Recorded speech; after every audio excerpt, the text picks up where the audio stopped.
Les médias au service du respect du droit des enfants. Voilà donc le sujet à débattre ce soir avec Aniat Bello. Dans un instant, on va la retrouver. On suit d'abord ce commentaire sur image. La Convention internationale des droits de l'enfant est un texte de 44 articles adopté par les Nations unies.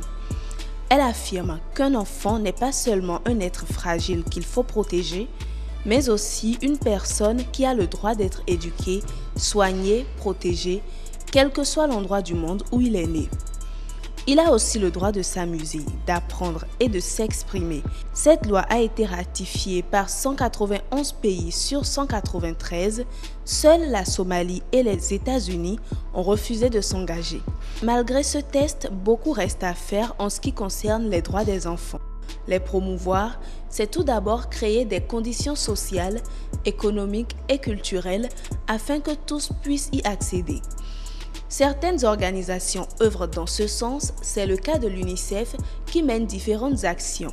L'UNESCO également a toujours accordé une place significative à l'enfant au sein de ses programmes et de ses activités. Celle-ci vise entre autres le développement optimal de la personnalité dès la petite enfance. L'UNICEF a quant à elle publié un rapport annuel en 2015 qui indique qu'un enfant meurt toutes les 3 secondes, sans parler des millions d'enfants privés d'éducation, de soins, de nourriture, d'eau potable, etc. Ce même rapport indique que plus d'1 milliard d'enfants sur Terre souffrent de privations externes liées à la pauvreté, à la guerre et au sida.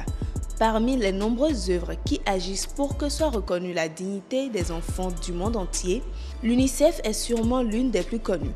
Les différents médias à travers le monde également s'attellent à promouvoir les droits des enfants, ceci à travers une multitude de programmes.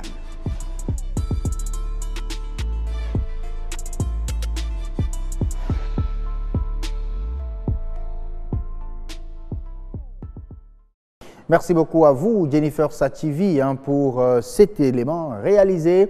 Retour en plateau, on retrouve Aniat Onifade Bello. Bonsoir, Aniat.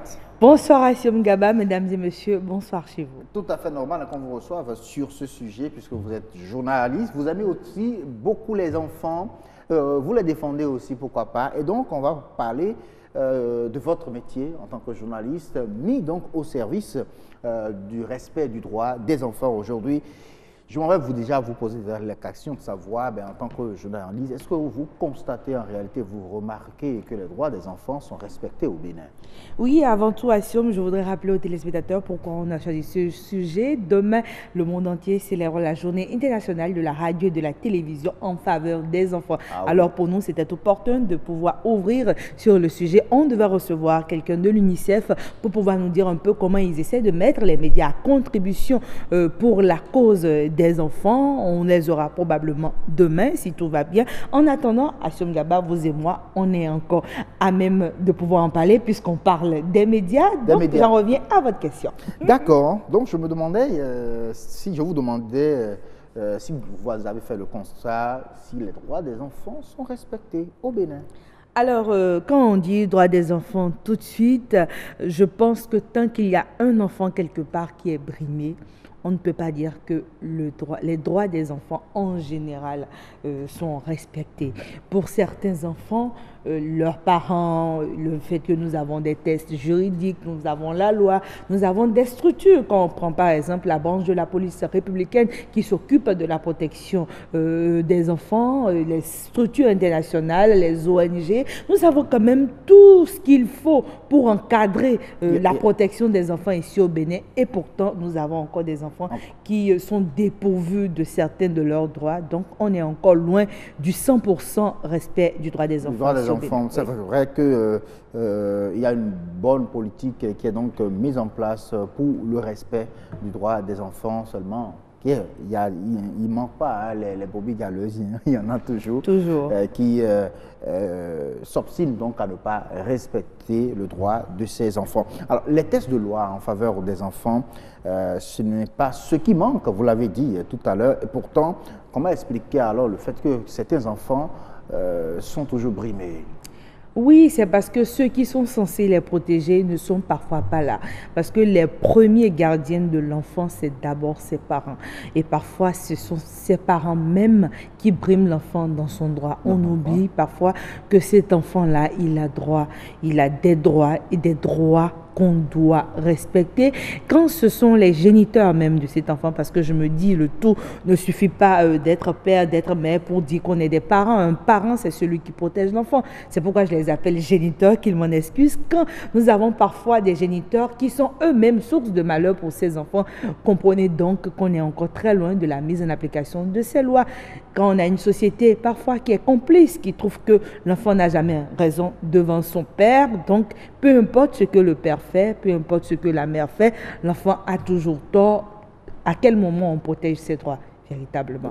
Donc on se rend compte que ce n'est pas seulement les tests qu'il faut, c'est aussi la sensibilisation, c'est le changement de mentalité, mais c'est parfois aussi la pauvreté, parce que quand on voit dans nos marchés ces enfants-là qui sillonnent les rues avec des poids et des bagages énormes sur la tête, et pourtant, il a le droit de manger, il a le droit d'aller à l'école, il a le droit d'avoir une certaine sécurité dans sa vie au quotidien. Autant de droits bafoués par tout le monde finalement, puisque parfois la société elle-même est complice. Ah oui, et ça c'est vrai, vous l'avez dit tout à l'heure, c'est parce que si les droits de ces enfants-là sont brimés, c'est parce que ceux qui doivent les protéger ne sont pas là et beaucoup comptent désormais donc, sur les médias pour participer donc, au respect de ces droits-là. Comment mettre en réalité les médias à ce service-là du respect des droits des enfants? D'accord, moi je pense que pour le plus important, ce qui est prioritaire, c'est des plaidoyers à l'endroit des promoteurs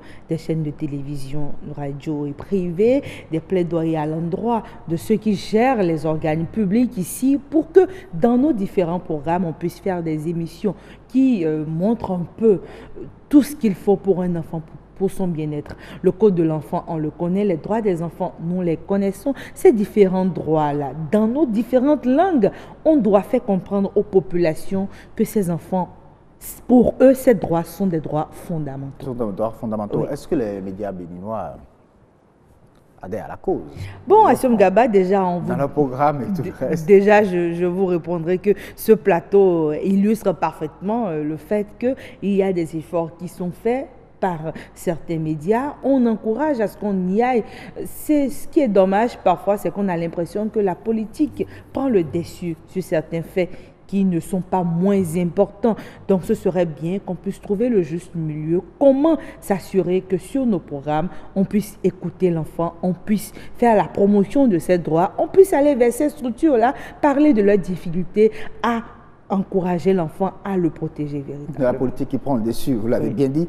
Oui, pendant qu'entre politiciens on se dispute ici, il y a quand même des enfants qui sont maltraités. Et donc, il faut penser à eux. Oui, il faut dans penser le à vote eux. des lois et tout le reste. Est-ce qu'on peut faire plus en tant qu'homme de médias? On peut faire plus, on peut s'engager déjà personnellement. Assome Gaba, vous et moi, aujourd'hui, qu'on le veuille ou pas, nous avons une voix qui compte énormément. Je vous vois sur les réseaux sociaux, je vous vois partager des sujets qui sont importants aussi. Donc, ce serait bien que nous-mêmes, journalistes, on se mette dans la danse, qu'on se fasse un peu les défenseurs de ces enfants-là. Les sujets qui nous interpellent, ce n'est pas ça qui manque, autant dans notre entourage immédiat que de l'entourage de nos proches. Ce serait bien qu'on puisse s'y pencher, qu'on ne ferme pas les yeux face à un cas de négligence, face à un cas de violence sur un enfant, face à un enfant qui se voit privé de ses droits. De ses droits. Oui. Alors, le 6 mars, c'est-à-dire demain, le monde entier va célébrer la journée internationale de la radio et de la télévision en faveur des enfants. Vous l'avez dit tout à l'heure, en annonce au début bien entendu de vos propos. Mais est-ce que c'est une journée de plus? Alors, on ne dira pas une journée de plus parce que déjà, à Assome Gaba, combien sommes-nous à savoir qu'une telle journée existe? Alors, ce n'est pas une journée de plus, puisque c'est l'occasion encore de pouvoir revenir sur la cause de ces enfants. Alors, surtout sur des chaînes où on n'en parle pas tout le temps, c'est le jour où on se penche sur les sujets de ces enfants. Mais je voudrais qu'on sorte des discours creux, je voudrais qu'on sorte des séminaires et ateliers, je voudrais qu'on aille sur le terrain véritablement, comprendre les difficultés, à quel moment on a failli, où est-ce qu'on est tombé, où est-ce que l'enfant ne va pas bien.